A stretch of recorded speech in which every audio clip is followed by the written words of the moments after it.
Today is August 3rd.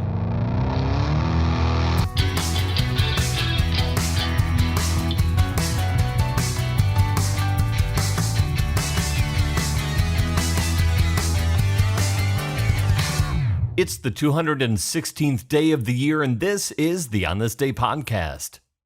On this day in 1936, American track and field athlete Jesse Owens wins his first gold medal at the 1936 Summer Olympics in Berlin.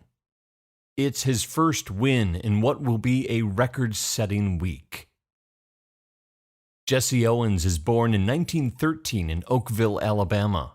He is the son of a sharecropper and the grandson of slaves, who will win a record 4 gold medals at the Summer Olympics. He is born James Cleveland Owens. His family calls him JC. When he's 9, the family moves to Cleveland, Ohio. His new schoolteacher mistakes his name, JC, for Jesse when she adds him to her roll book. The new name sticks, and a legend is born. In 1928, he starts competing in junior high track and field, setting records in the high jump and broad jump. He wins the Ohio State Championships 3 years in a row. Owens seems to set a new record every time he competes in an event.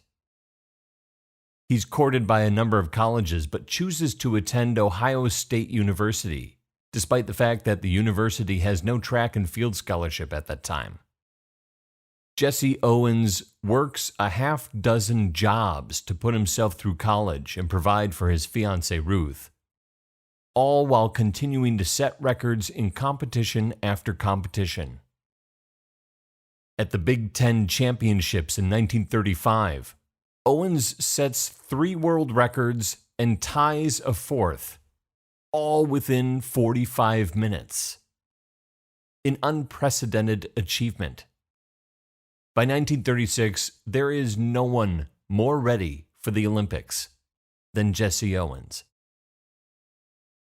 The German capital of Berlin is awarded the 1936 Summer Olympic Games before Adolf Hitler and the National Socialists come to power. Hitler takes full advantage of the international audience right there in his front yard, presenting what he believes to be the grandeur and might of his newly established 1,000-year Reich. And he uses the Olympics as an opportunity to display the superiority of the Aryan race. Doesn't quite work out that way for him. On this day in 1936, Jesse Owens runs the 100-meter sprint in 10.3 seconds, winning the gold and defeating teammate Ralph Metcalfe by 1/10 of a second.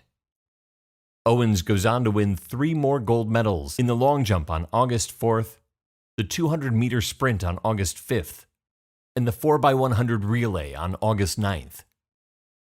Owens dominates the Berlin Summer Olympics, winning a total of 4 gold medals, a new record for a single Olympiad at the time, and shattering the image Hitler presents of Aryan superiority. According to those close to the Führer, Hitler is highly annoyed by Owens' achievements. The German leader doesn't congratulate any of the black American athletes, which is fine by Owens, who says, quote, "I didn't go to Berlin to shake hands with him anyway." Hitler thinks people of color with stronger physiques should be banned from future games. But Hitler will not live to see the next Olympic Games.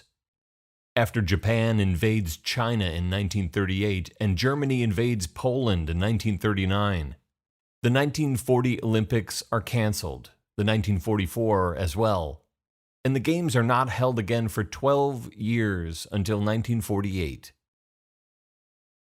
After World War II and after decades of oppressive communism and a divided Germany, the Olympic Village and Stadium fall into ruin.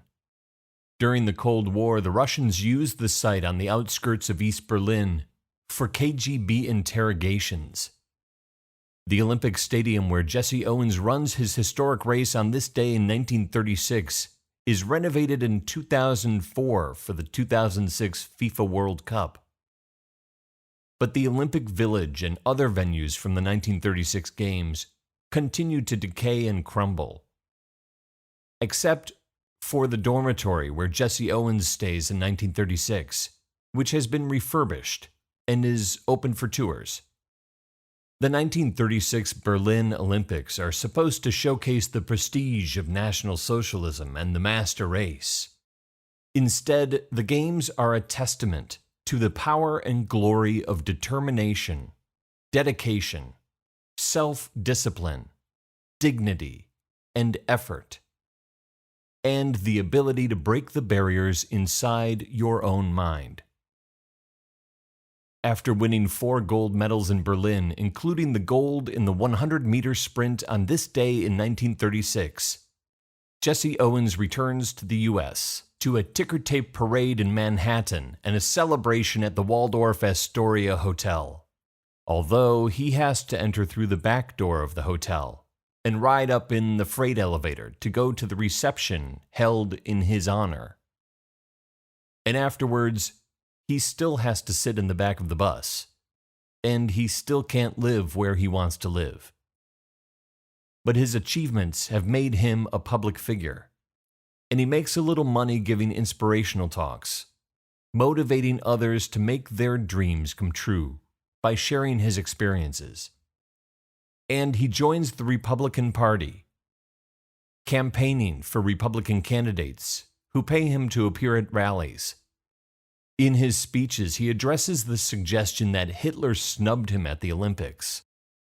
He tells the crowd, quote, "Hitler didn't snub me. It was our own president who snubbed me. He didn't even send me a message of congratulations. I wasn't invited to shake hands with Hitler, but I wasn't invited to the White House to shake hands with President Roosevelt either." It isn't until 1976 that he receives his long overdue recognition, when President Gerald Ford awards Jesse Owens the Medal of Freedom, 40 years after he wins his Olympic gold medal on this day in 1936. There are 150 days left in the year.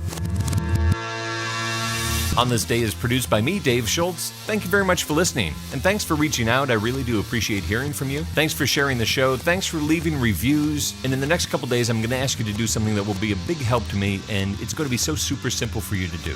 Born on this day in 1941, Martha Stewart, former model and stockbroker. She's a businesswoman, publisher, TV personality, overall media mogul, and ex-con. Stewart learns how to cook and sew from her mother, also named Martha, and she learns the art of canning and preserving as a young girl when she visits her grandparents in Buffalo, New York. So if you're still listening, it's a good thing. Talk to you tomorrow.